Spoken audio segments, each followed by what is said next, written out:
É uma das principais notícias que começou a circular à tarde aqui no Brasil, conforme veículos de imprensa contatavam o Itamaraty.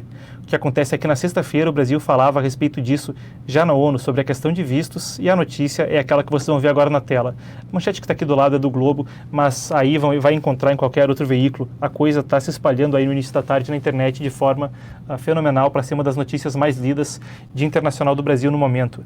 O governo Lula reclama de vistos negados pelos Estados Unidos em reunião com a ONU em Nova York. A reclamação veio na sexta-feira. Qual é a situação? Isso se explica pela próxima matéria que vocês vão ver agora aqui do meu lado, entre outras. Em meio à principal crise diplomática entre os dois países, tem visto pendente para a delegação brasileira.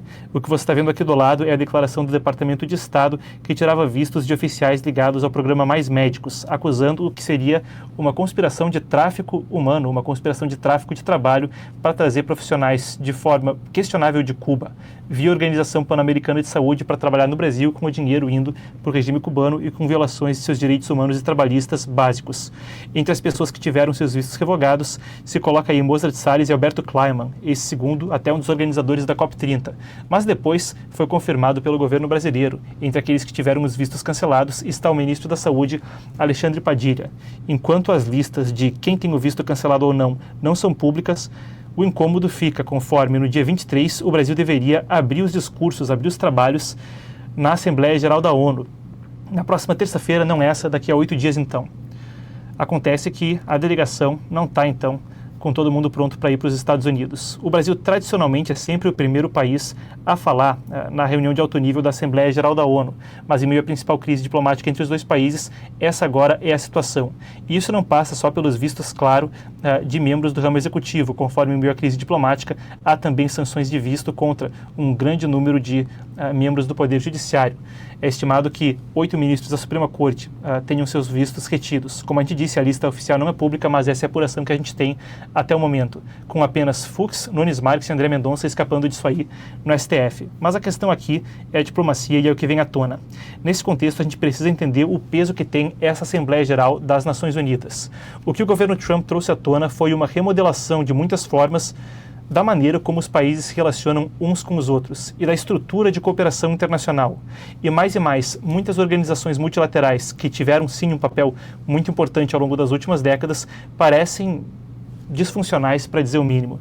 A Organização Mundial do Comércio, e o governo brasileiro tem reclamado muito disso, por exemplo, está paralisada basicamente desde 2019. Falta aí que o mecanismo de apelações funcione pela nomeação de um juiz, coisa que não está acontecendo também pela participação dos Estados Unidos. Isso coisa que passou pelo governo Trump anterior e o governo Biden, tá? Um negócio que passou pelos dois governos, essa trava.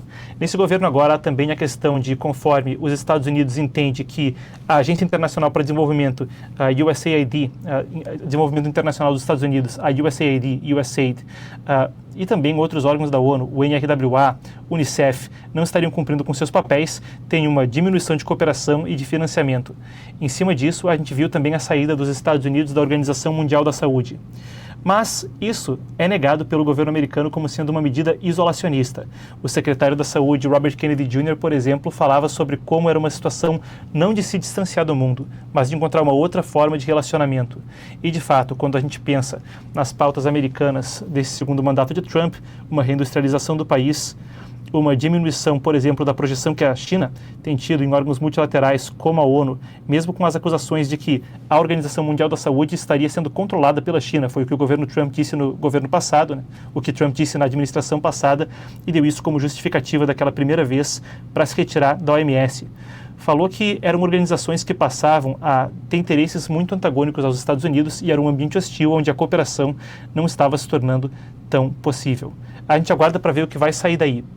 Para não desvirtuar a pauta, mas para também passar por algumas das questões que vêm à tona, isso também pode ter alguma coisa a ver com a posição brasileira quando se fala de Israel.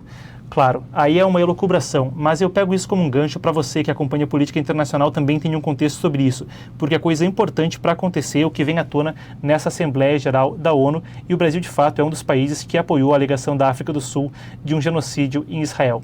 Então, o que acontece é que existe um pouco de uma corrida contra o relógio quando a gente fala agora da diplomacia do Oriente Médio, um contexto, como a gente citou, onde o Brasil tomou posição anteriormente. França, Reino Unido, Canadá, Portugal, Nova Zelândia e Austrália são alguns dos países que podem reconhecer um Estado palestino nessa Assembleia Geral da ONU. Isso, essencialmente, poderia mudar o status quo no Oriente Médio. Israel e, de certa forma, os Estados Unidos falam que isso seria uma recompensa para o Hamas.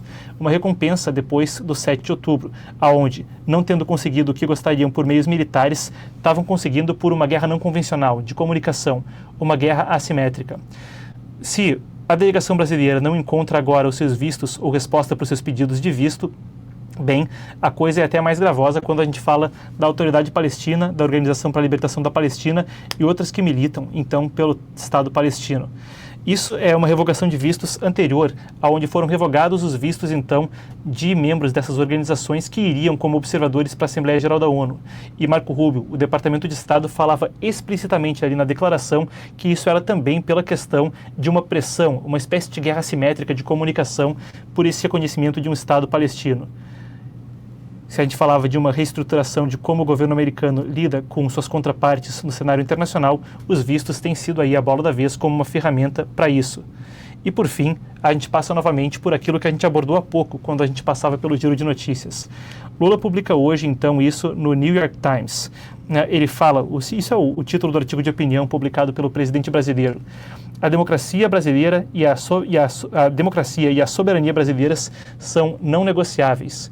Isso quando se reitera nesse artigo basicamente todos os pontos que vinham sendo feitos anteriormente pelo presidente brasileiro. Ele dizia que o artigo era uma forma de tentar abrir um diálogo franco com o presidente americano. Trump já tinha dito anteriormente que estava aberto para um telefonema de Lula a qualquer instante. Até agora não se concretizou e as negociações parecem estagnadas. Esse mesmo New York Times disse anteriormente que nenhum presidente do mundo estava enfrentando Trump como Lula estava enfrentando. Agora, diante da Assembleia Geral da ONU, a gente aguarda para ver se um próximo capítulo dessa crise diplomática se manifestaria, se confirmaria, então, até daqui a 8 dias, uma ausência de vistos e parte da delegação brasileira ficando de fora da Assembleia Geral. Tensão conforme a gente acompanha os próximos 8 dias. Muito